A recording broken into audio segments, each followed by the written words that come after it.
up with G, keeping up with G, alright.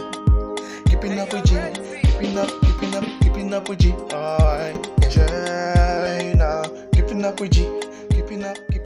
Family, welcome back to my channel. Keeping up with G, keeping up with G. Welcome back to my channel. And if you're new here, you would love to be part of this family. There's an icon down there that says subscribe. Just click on it. It's totally free. Okay, so just click on it so you're part of the family. So if you're watching this video right now, you're either a family member of this channel, or you're about starting a baking business, or you already have a baking business. Either ways, you're in the right place.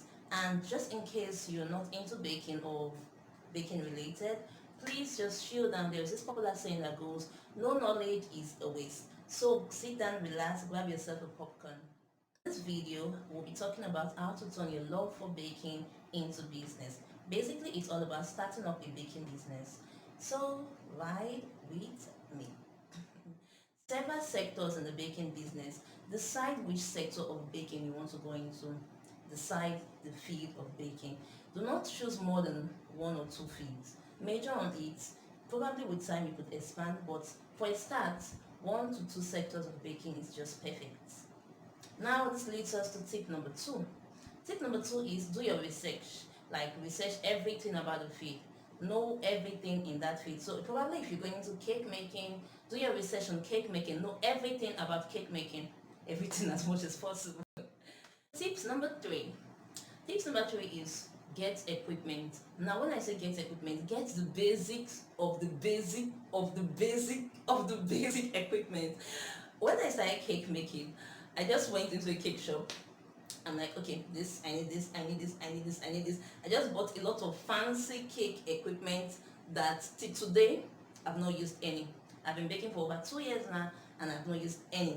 So when you want to start a baking business, get the basic of the basic. So you don't buy too many things that you don't need, or you will never even need them. So just calm down and get the basic equipment. Okay, it's better you have a list of things you need. So I'll give a little extra. Sorry for those that are not in the cake sector, this will just be for those in my sector, the cake sector. I'll just give you the basic things you need for your cake business, that's butter icing business. So the basic thing you need is, you need a cake mixer, you need a turntable, you need knives, so those knives for turning, icing and the rest. You need pans, definitely you need an oven, you need piping bags, you need piping tips, that's the nozzles.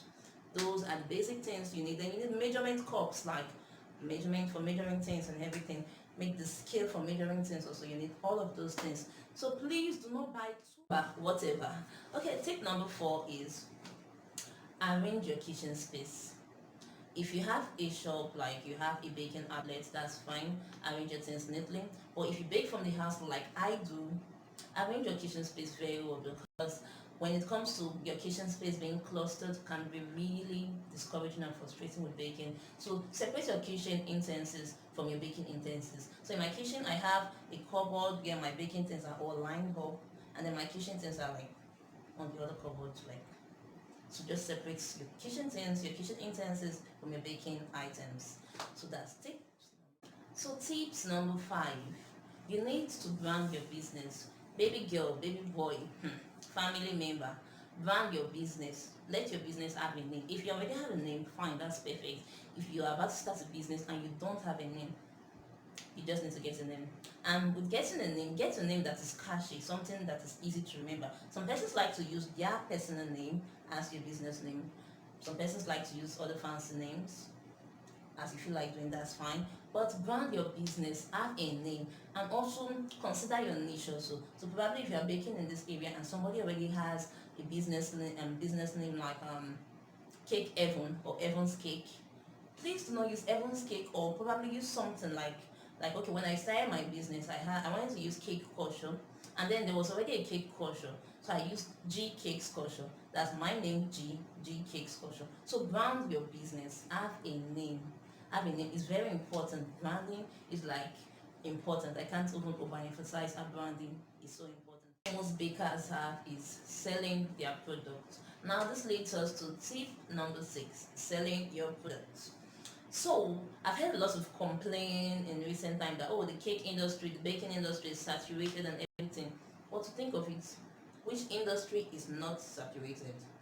Like almost all industries I know, they are all saturated. Is it becoming an Instagram influencer, a graphic designer, a YouTuber? They are all saturated. But the thing is, just do your thing. Do you. The sky is big enough for everybody. At least that's what those motivational speakers say. Your family members, leverage on your friends. When I started baking, I really leveraged on my family and friends a lot. Once in a while, I did free cakes for them. I bake and then I take to my neighbors, give them to try out and everything. Then when they need a cake also, sometimes I'll go and meet them like, do you have a birthday coming up? They'll say, no, I don't have any birthday coming up. None of your friends have a birthday. Okay, one of my friends has a birthday coming up around July or so. Let me bake the cake now. Do I really have money to bake a cake right now? I'm like, don't worry, I will bake it almost free. All you need to do is just give me money for ingredients and that's all, and then I'll bake the cake for you. So leverage on your family and friends. When you start baking, most times you just need to do all of all those stuffs just to get customers. And like I said, for every cake I did, I snapped with my logo attached, with my phone number. When your work is very good, your product, when it's very good, your cake, everything, see, all those your clients, all those your customers, they will be your ambassador. They will be your brand ambassadors. So you will not need to pay them because they'll be like, I tasted cheesecake. Oh, that cake makes sense. You don't need to pay for it again because your cake is that good. So I'm using cake all the time. That's like my sector. So what do you expect? Okay, let me use bread now because your bread is that good. that felt awkward. Sorry about that. Okay, because your cake is that, because your baking is that good. Okay, so leverage on your family and friends. Brand your work. It's like so important. Okay, I'm going to just give you a little secret between me and you. Okay, so I can't have a straight up conversation with a new person, probably somebody that is just trying to be a friend or asking me out, those stuffs. And let me give you a scenario. A guy be like, hey, my name is Dave, what's your name? I'm like, hey, my name is G and I bake. Yeah, because people need to know what you do.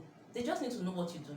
Even now that I'm a YouTuber, like when somebody be like, hey, my name is Dave, what's your name? Hey, my name is G, I bake, and then have a YouTube channel, Keeping Up with G. You should check out my videos sometime. Okay, so I don't just like keep quiet. You need to advertise yourself, you need to talk about yourself, let people know what you do. You just need to keep on talking. Even Kim Kardashian, if you check her IG stories, she's always post like 70% of what she posts on her IG stories is about her business, what she does, skin, different things, different aspects of her business. She's always posting. Check out her younger sister Kylie, the same thing also. So if they'll post and talk about themselves, why are you not talking about yourself? People should know what you do. Like I said, you can't have a straight up 5 minutes conversation with me and then I don't mention that, hey, I have a YouTube channel and I just started this YouTube channel like some weeks back, but then I have to talk about it because I want subscribers, I want viewers. Another thing is uniqueness. Make your business unique as much as you can. Okay, I'm just going to give you some little practical example of what I did with my business. So I started this baking business, like a cake business. I was baking cake and then I wanted an edge. I wanted something that would make my business unique. And then I started a surprise business also, G Surprise Company. That's what bettered it. I was like, okay, I could go and surprise people. Like, while delivering my cake, I go with my team of people and we also surprise the person and everything. And that's how G Surprise Company started. So I want you to think, what thing in your feed can you do to make you have an edge from other business owners? What can you do? So think about it. That, like I said, I started G Surprise Company out of G Cakes Caution. It was just an extra, and let me spill a secret now. Do you know that 80% of the cake jobs I do come from G Surprise Company? So probably if I was just sticking to my G Cakes Caution, I would have just been getting 20% of cake jobs. So now I want you to think. Now the final tips for today is start that business. Yeah, you heard me, start that business. I'm not a motivational speaker, but I'm telling you, start that business. Just keep on pushing, keep doing it. You will get better at it. Be consistent with it. Just keep on doing it. Not, I know how frustrating it can be to start a new business. Trust me, I really do. But then just keep doing what you do. I feel you. I really feel you, trust me, because it's not easy. Even starting this YouTube channel right now, it's not easy. When I started my first video, even up till now, I'm still learning. I'm still in the process of getting better. So start up that business. So thank you for watching. Wait. I need advice. Quick one. I need advice. Before I thank you, I need advice. So I intend posting every week, every Thursday, and this channel is all about lifestyle. That's like vlogging, baking, and every other thing I feel like talking about, whatever topic I feel like talking about, games, prank, anything. So how do you want the schedule of this channel to be like? Should I post about baking like twice in a month? There are like 4 Thursdays in a month. So should I post twice in a month about baking? Then the remaining 2 Thursdays, one about vlogging, and then the other last Thursday should be about any other random thing I feel like talking about, probably games, prank, any kind of gist I feel like talking about. So what do you think about that? Is that schedule fine? Is it perfect? Should I go with it? Or do you have a better suggestion? Please comment below. Let's grow together. So thank you for